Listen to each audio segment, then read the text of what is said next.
હું હાલ નિકોલ વિસ્તારમાં હાજર છું, મારી સાથે જાગૃત મતદારો છે, એમની સાથે વાત કરીએ। આપને શું લાગે છે, ઇલેક્શન હવે નજીક છે, ઘણી બધી વાતો આવવાની, ઘણી બધી લોભામણી જાહેરાતો આવવાની, લોભ લાલચ આપવામાં આવશે।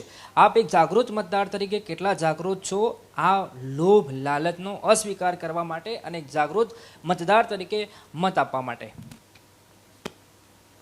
છીએ મત આપવો આપણો અધિકાર છે અને લોભ લાલચમાં આવીને કોઈ પક્ષપાતની સાથે આપણે જવું નથી। આપણે બધા સૌ સમજદાર છીએ કે આપણે કોને મત આપવો જોઈએ, વિકાસ ત્યાં થયો છે ત્યાં નથી થયો આપણને સૌને ખબર જ છે, તો એના ઉપર ફોકસ આપવો જોઈએ। અને મેઇન વસ્તુ છે કે અત્યારે જે લોભ લાલચના નામે એ નટનસત્ય તમે હું સૌ જાણીએ છીએ કે દારૂના પછી નાની મોટી રકમોના જે ચૂંટણો થતા હોય છે એ બધું ન થવું જોઈએ। સ્વતંત્ર રીતે તમે વોટ આપો। અને મેઇન તમારા માધ્યમથી હું જનતાને એ પણ કહીશ કે આપણે સૌએ સૌથી પહેલાં તો આ પ્રસંગ છે આપણો એક લોકશાહીનો પ્રસંગ છે, તો લોકશાહીના પ્રસંગે આપણો ઘરનો પ્રસંગ બાજુમાં મૂકીને ફરજિયાત વોટ કરવો જોઈએ। એવું ન થાય કે તમે પ્રસંગ લઈને બેઠા છો અને 10-15 જણા તમારા પ્રસંગમાં બીજી રહીને એ મત ન આપી શકે। એટલે ખાસ એ બાબતનું હું સૌને નિવેદન કરું છું, અમે સૌ તૈયાર છીએ આ લોકશાહીના પ્રસંગને ઉજવવા માટે।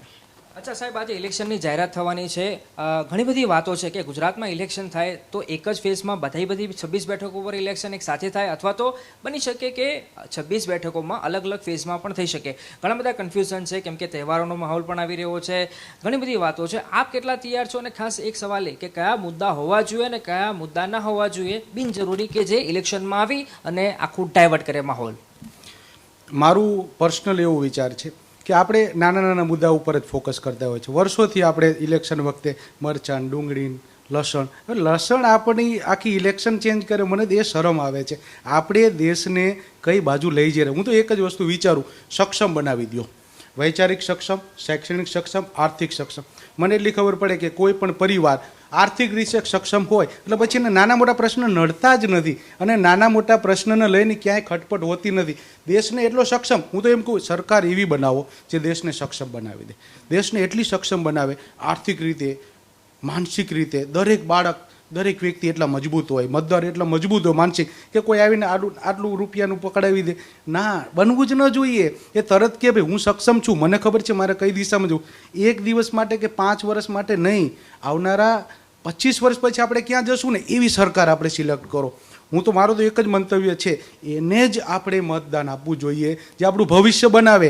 લસણનો ભાવ 2 મહિના પહેલાં અલગ હોય, આજે અલગ હોય, એ બધા મુદ્દા ઉપર ધ્યાન ન અપાય સાહેબ। મારો તો એક સીધો જ સિમ્પલ વસ્તુ છે, નાનપણથી જ તૈયાર કરો કે બેટા આપણે શેની ઉપર ફોકસ કરવાનું છે, આપણે સંપૂર્ણતા આખું જે કોન્સેપ્ટ છે એને રજૂ કરો। પણ સાહેબ, આ તમે ડુંગળી લસણ કહો તો નાના માણસોને તો લાગુ પડે સાહેબ, મોટા મોટાને ભલે લાગુ ના પડે। નાનો માણસ નાનો એટલે છે કે આપણે એને નાનો બનાવી દીધો છે, એને સક્ષમ બનાવો। મારો મુદ્દો એ જ છે, એને સૌથી પહેલાં એજ્યુકેટેડ કરો। કોઈ પણ ગરીબ ફેમિલી હોય ને એજ્યુકેટેડ કરો, એને શિક્ષણ આપો, એમાંથી 2 છોકરા મોટા થશે, એ નોકરી કરશે અથવા તો ધંધો કરશે, એ મોટો બનશે, નાનો નહીં રહે, પછી એને લસણ ડુંગળીનો ભાવ નહીં નડે સાહેબ। પહેલાં એને સક્ષમ બનાવો, એને તૈયાર કરો, પછી જુઓ સાહેબ ક્યાં ભાવ નડે છે। લોભ લાલચ કામ કરે એવું લાગે છે ઇલેક્શનમાં તમને?